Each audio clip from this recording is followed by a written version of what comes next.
आज आपण खूप छान एक रेसिपी बघणार आहोत, घोसावळ्याची भाजी। इतकी छान टेस्टी लागते। त्याच्यासाठी मी हे 2 छोटे घोसाळू घेतलेले आहेत।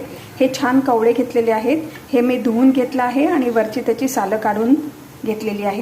त्यानंतर त्याचे हे असे तुकडे करून घेतले आहेत। हा एक कप भरून ह्याचे पीसेस आहेत। 1 टेबलस्पून तेल गरम करायला ठेवलेलं आहे। आपण त्याच्यामध्ये थोडासा लसूण घालूया। मी 3-4 पाकळ्या लसूण घेतलेला आहे ठेचून। एक छोटा कांदा घातला आहे, तो थोडा परतून घेऊया। 1 टेबलस्पून मुगाची डाळ मी 2 तास भिजत घातली होती पाण्यात। थोडासा टोमॅटो टाकलाय, परतून घेऊया। हळद, लाल मिरची पावडर आणि गरम मसाला घातलाय, मिक्स करूया। मुगाची डाळ आणि मीठ घातले, घोसाळू घातलेला आहे, मिक्स करूया।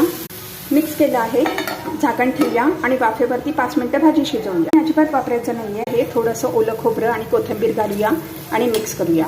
नुसतं बंद करूया आणि भाजी सर्व करूया। आपली घोसाळ्याची भाजी आता चपाती बरोबर किंवा भाकरी बरोबर